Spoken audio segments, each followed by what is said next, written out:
ಆತ್ಮೀಯ H16 news ವೀಕ್ಷಕರೇ, ನಾನು ನಿಮ್ಮವ MI ಅಥವಾ ಮಲ್ಲಪ್ಪ ಜೋತವ. ಆದ್ಮೇಲೆ ನಿಜವಾಗಿಯೂ SCO ಅಂದರೆ ಶಾಂಘೈ ಸಹಕಾರ ಸಂಘಟನೆ, ಚೀನಾದಲ್ಲಿದು. ಇದು ಇವತ್ತು 26 ದೇಶಗಳು ಇದರ ಭಾಗಿ ಇದರಲ್ಲೇ. ಮತ್ತು ಇದರಲ್ಲೇ ಅಮೇರಿಕದ ಅಸ್ತಿತ್ವ ಇಲ್ಲ ಅನ್ನೋದು ನಾವು ಗಮನಿಸಬೇಕಾಗಿದೆ. ಇದೊಂದು ಹೊಸ ಸಂಘಟನೆ ಬೆಳೀತಾ ಇದೆ.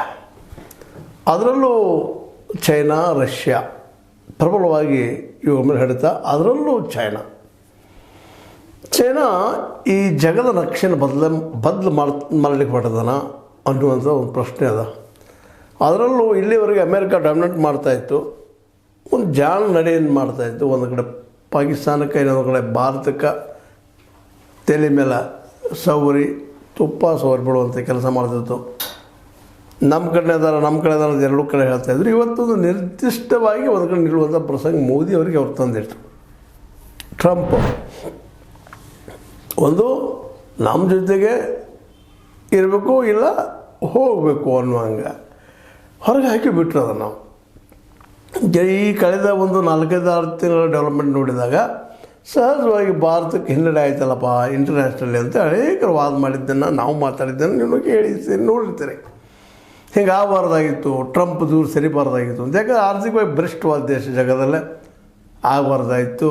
ಚೈನಾವನ್ನು ನಂಬುವಂಥ ಸ್ಥಿತಿಯೊಳಗೆ ಭಾರತ ಇರಲಿಲ್ಲ. ಯಾಕಂದ್ರೆ ಗಡಿ ಸಂಘರ್ಷಗಳು ಸಾಕಷ್ಟಿದ್ದು. ಅದು ಇಲ್ಲಿವರೆಗೆ ಡೆವಲಪ್ ಮಾಡ್ಕೊಂಡಂಥ ಚೈನಾ ಒಂದು ಕೆಲವು ಡೆವಲಪ್ಮೆಂಟ್ ಮಾಡ್ಕೊಂಡಿತ್ತು. ದಕ್ಷಿಣ ಏಷ್ಯಾದಲ್ಲಿ ಇದು ಭಾರತ ಒಂದು ಆಗುವಾಗ ಭಾಳ ದೊಡ್ಡ ಪ್ರಯತ್ನ ಮಾಡಿತ್ತು.